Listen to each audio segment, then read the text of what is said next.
Labą dieną, pasižiūrėkime, ko jums reikia tikėtis meilė iki naujų metų. Iki naujų metų pasižiūrėkime, kas laukia jūsų meilėje. Bus 4 pasirinkimai.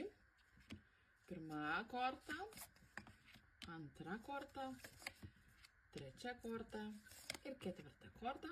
Pasižiūrėkite, pasirinkite vieną kortą geriausia, nebent turite 2 žmonės,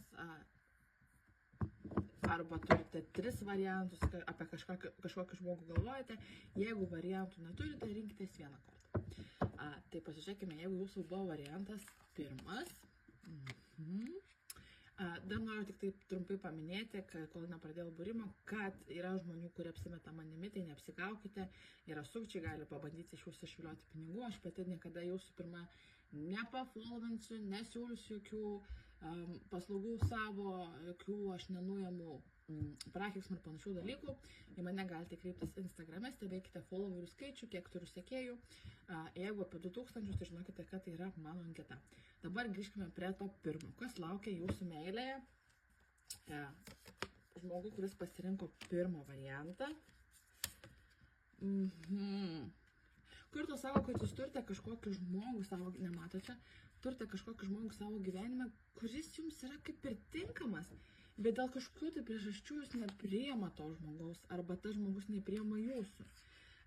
Ir iki naujų metų gali būti, netgi jeigu jūs esate santykiuose šiuo metu, gali būti tam tikras atšalimas, nesusikalbėjimas ir panašus dalykai. Jeigu santykiuose šiuo metu nesate ir turite mintise žmogų, tai žinokite, kad tas žmogus kaip jums ir yra skirtas, jūs vienas kitą esate, kaip čia pasakyti, papildantis asmenys, jūs skrendate kaip imperatorius ir kaip imperatorius, bet dėl kažkokių priežasčių iki naujų metų tie santykiai kažkaip nepajudės iš vietos.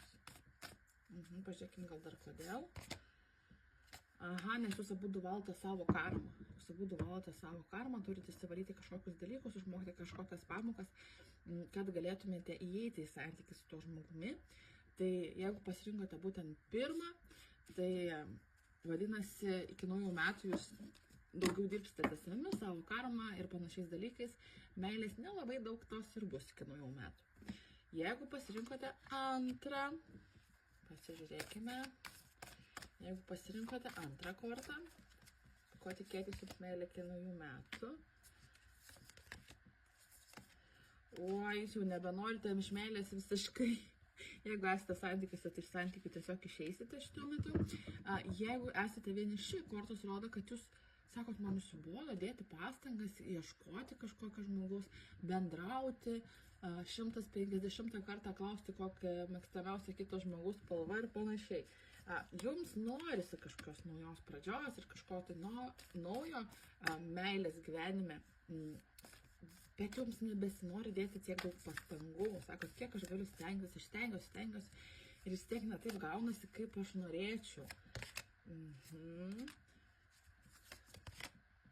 Nieko nereikės jums stengtis, labai netikėtai jūsų gyvenime ateis kažkoks asmuo, kuris pasistengs už jūs. Iki naujų metų galite tikėtis naujos pažinties, kažkokios naujo asmens jūsų gyvenime, kuris įdės daugiau pastangų, parodys, nebūtinai tai bus kažkokia labai iškart rimti santykiai ir panašiai, bet tiesiog tas žmogus parodys, klausyk, aš irgi galiu stengtis, aš noriu dėti pastangų, pažiūrėk, mes galime kartu pabendrauti, pasižiūrėti, kur tai nuves ir panašiai. Bet tai bus visiškai netikėta, gali būti, kad jūs jau busite tiesiog pasidavę, nebenorėsite kažkokių santykių, nebeieškosite ir panašiai. Ir tada iš niekur nieko bokšto momentas yra ir netikėtai atsiras jūsų gyvenime kažkoks žmogus. Gerai, jeigu pasirinkote trečią variantą, tai jūsų gyvenime iki naujų metų bus iš ko rinktis. Tai bus iš ko rinktis. Kas yra įdomu, kad jūs nesate visiškai paleidę kažkokio žmogaus, gal buvote kažkokiuose santykiuose neseniai, arba turėjote kažkokį ryšį su žmogumi ir jūs ilgitės to žmogaus. Ir tam, kad tą ilgesį numalšinti, jūs bandote ieškoti kito žmogaus. Galite pasinerti kažkokius socialinius tinklus, programėlės, pažinčių ir panašiai, nes Taurų 7 čia rodo variantus. Pažiūrėkite, kiek yra variantų meilės. Ir nemanau, kad tas žmogus, kurio jūs ilgitės, grįš iki tų naujų metų. Negrįš. Jūsų gyvenime ateis kitas asmuo. Bet gerai, ko su to asmeniu galima tikėtis. Bus per daug savy būsite užsidarę, nors ateis žmogus tokio, kokio jūs norėjote gyvenime, kokio manifestavote, jeigu kažkada esate užrašę, kokio vyro norite, ar moters norite, ar panašiai partnerio gyvenime, tai tas žmogus bus būtent toks variantas, gali būti žemės ženklas, ožiaragis, šaulys, jautis arba mergelė, bet jūs būsite tiesiog užsirakinę savynės ir ilgitės kažkokio kito žmogus, kuris jums ir nebuvo netinkamas ir jūs nei matysite, nei norėsite eiti kažkokius bendravimus. Tai čia kortų patarimas būtų tiesiog atsimerkti šiek tiek ir neleisti kažkokiems tai buvusiems nemalonumams jūsų gyvenime jūsų stabdyti nuo romantikos. Jeigu ir bus ten tie, kaip ir sakiau, pasirinkimais, labai nesistengsite rimtai žiūrėti, kas ir gal yra gerai, bet jeigu pajausite, kad atsiranda kažkoks žmogus rimtesnis, tai tikrai duokite jam šansą. Ir tie, kas pasirinko ketvirtą. Kas pasirinko ketvirtą, tai yra raganos kaip ir aš. Kartais sako, jūs ir taip žinote, kas jūsų laukia iki naujų metų. Turite gerą intuiciją labai. Bet pasižiūrėkime vis tiek, paklauskime kortų, taip? Papasakokit daugiau, kas laukia iki naujų metų. Meilės reikaluose.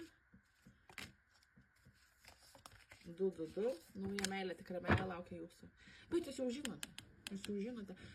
Jūs sakote, man nieko nereikės daryti, aš dabar rūpinuosi savimi, prižiūriu save, savo sveikatą, savo grožį kažkokį, kuriu savo planus, kaip susitvarkyti gyvenimą, kaip užsidirbti, kaip dar kažką panašaus daryti, susilyginu visus santykius, savo įdedu ten lygiai į draugystės kažkokias, į santykius su bendradarbis ir panašiai, sako, aš noriu viską būti balansė, tiesiog jūs ieškote šiuo metu balansų, sako, man reikia viską susibalansuoti, nes man gyvenime ateina tikra meilė.